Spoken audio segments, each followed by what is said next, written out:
it over on there like that. Hey, welcome back to Cooking for the Hungry. My name's Papa and I am cooking for the hungry. Today we're going to do the third installment of Safety in the Kitchen, and that'll be the end of this. Then we're going to move on to methods for cooking.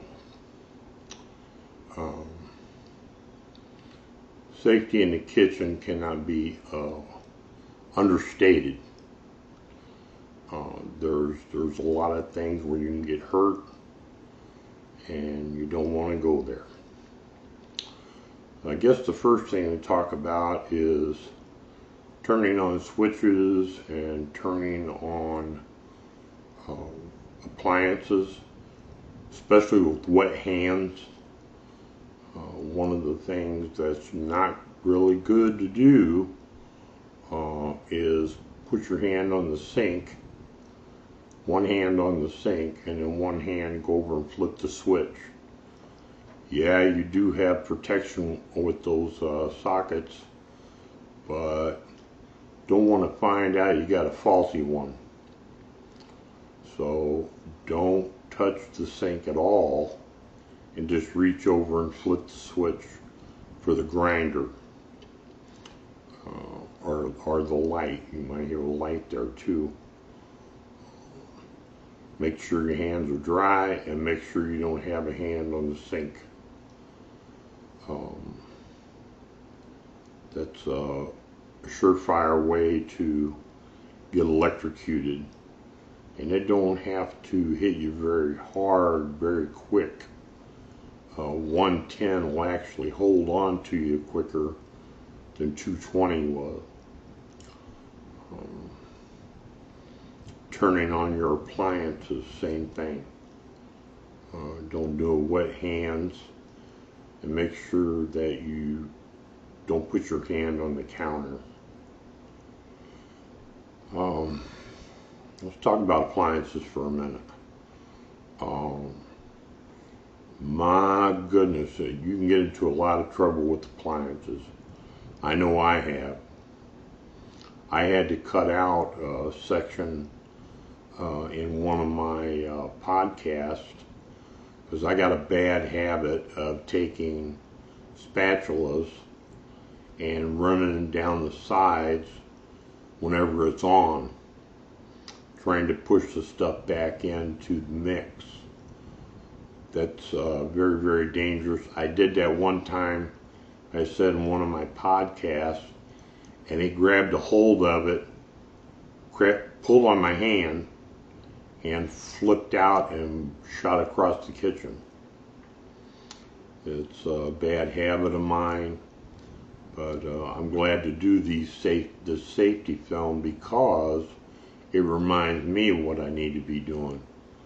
If you need to do that, turn the mixer off and then take your spatula and push the stuff back down into the mix so that it mixes in. Then turn it back on. The other thing I did with that mixer, mine's low geared and it's got a lot of power. And I have several attachments for it. One of them is a grinder. I was using a meat grinder, and it didn't lock into place, so it wasn't working right. I grabbed it, not even thinking, and pushed in on it for it to grab and lock in.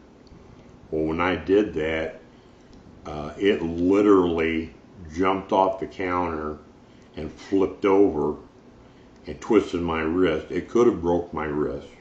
It very well could have broke my wrist. However, it didn't. But it was sore for a few days. Don't do those kinds of things. Shut it off. Try to lock it into place better, and then turn it back on. Like I said, any adjustments that you got to do with any kind of appliance, turn them off, do it, and then turn it back on. Uh, a lot of people have blenders, old style blenders, and some of the new style high-speed blenders like I got. That blade goes up about 6 inches into that blender, and it's razor sharp. You won't be sticking anything down there. It can yank your hand, and it can also, I use wood and rubber spatulas and things with wood handles. It can grab a hold of that and grind some stuff in there, and I did that one time before. Throw it out. You don't want somebody, you're thinking you got everything fished out and then go ahead and use it. You don't want somebody eating your food and choke on it. Do not do that. Throw it out and start over again. And don't stick that thing in there trying to push down on the sides to get it to go into the blender while you got it on. Don't touch your toaster. Keep your hands off the counter, keep your hands dry, and reach over and turn it on. And that's the safe way to do that stuff.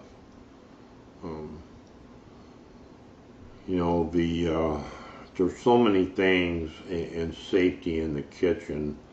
I'm not going to cover it all. I'm sure I've missed some things. Handling different items in the kitchen. I like a hammer. I have 2 meat hammers for tenderizing food. I have hit my thumb before. Don't want to do that. It hurts like the devil. They're pretty heavy. Both mine are pretty heavy.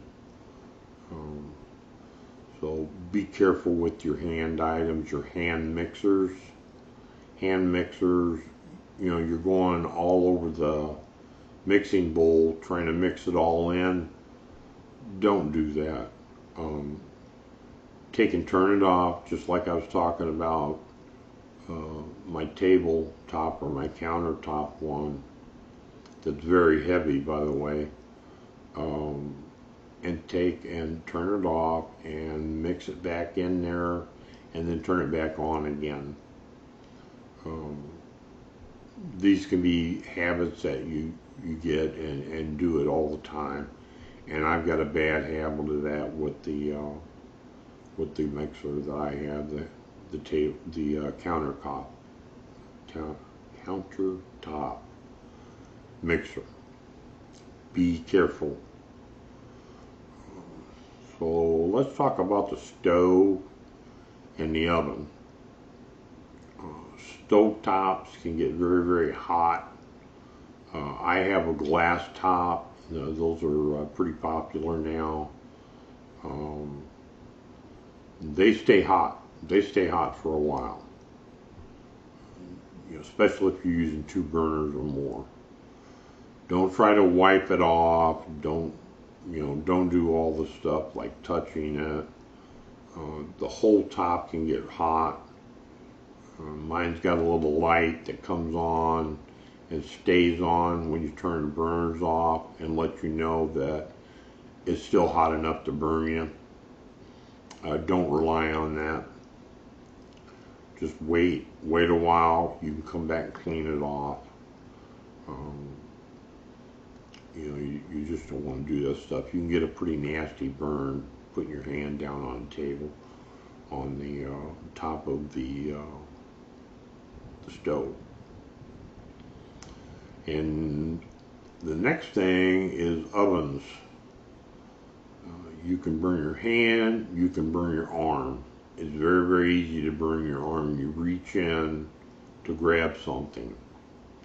The best thing to do is grab the rack and pull it out a little ways and then grab your item with pot holders or mitts. I have oven gloves. They're heat proof up to 475, which means if you're broiling something for a little bit, don't use it. You cock the door open, let the temperature go down a little bit, and then you can grab it.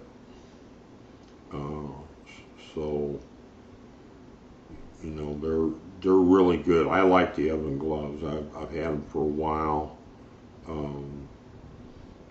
You got kind of shaped like mitts, and you have the kind that have split between the fingers. Those are really expensive. But bear in mind, if you use it and hold on to something long enough, the heat will transfer to your fingers. So grab something, pull it out, do whatever you got to do, and put it down. Don't hold on to it for a long period of time. I also use mine around the barbecue grill. It helps me a lot. Like I said, they're good. They cost a little bit, but they're well worth the money. So I'd say, you know, don't reach into that oven and run the risk of touching your arm to the sides of the oven, the front sides of the oven. Or you can actually, you know, put your leg up against the door and burn your leg. So be careful. Think about what you're doing before you do it. If you make a mess on top of the stove, let it sit for a little bit and then clean it off. Be safe in the kitchen. You know, it's worth the extra time not to get a burn or hurt yourself even worse. So I'm sure there's things that I've missed. There's so many things to think about when you're safety in the kitchen. Be mindful of what you do. Be mindful of where you put your hands and what you're touching when they're wet, and you'll stay safer. You know, you won't get those things happen. I've burned my arms and my fingers. I used to use gas, and I used to burn my hand all the time, and my arms. I have several burns on both. Because I wasn't being safe in the kitchen. I guess probably the last thing I'd say is don't ever leave with something on the top of your stove or something in the oven. I don't care if they got timers or whatever. There's so many things that can happen. You know, people use crock pots and turn them on low. And some of them are programmable to come on at a certain time or go off at a certain time. That's fine. They're made a little bit differently for that. Do not leave things on the stove and run down to the corner store, or leave something in the oven with the oven on and take off and go somewhere. Be mindful of what you got going, and time yourself what you got to do if you got to leave or something, so that you don't feel necessary to do that. So I guess that's about it, you know, that I can think of for safety in the kitchen. I really appreciate you tuning in. Thank you for your support. I would really like to see more people subscribe as paid members. I need the support to get better equipment, and you know, I give a lot of stuff away that I've learned over the years, and it's certainly worth my time, and it doesn't cost very much. It's only $5 a month and $50 for a year, and if you can do those things, that's great. Please do it. If you could be in my loyal members club, it's $120 and above. per year. And that helps a lot. And I have a lot to offer on those different levels. There's more recipes. There's more things I can do for you. I can video in and help you cook a meal. The Loyal Members Club, and on the monthly and annual level, I can take, I will send you the whole recipe with all the directions step by step, and I think I got those pretty well written out. And bear in mind, I'm going to be putting another book out, my second cookbook, probably right around the end of the year or the beginning of the year.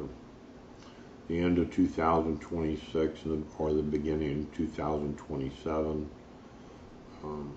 And so I'm looking forward to it. It's going to have a lot of stuff in, a lot more than my first one did. So I'm really looking forward to getting that done. Again, thanks for tuning in, and thanks for your support. We're going to be doing, on the free side, I'm going to be doing fried okra. Not that okra that you get down at the restaurant that's got all kinds of breading on it and no taste. I'm going to make some fresh fried okra with bacon. Some people put onions in it too. I used to put onions in it too, but I can't eat them anymore. So I'm going to be cooking it with bacon. And I'm also going to be putting up very shortly my peach crunch. Really good recipe. That's going to be on the paid member side. So thank you for tuning in, and I'll see you next time on Cooking for the Hungry. Have a good day.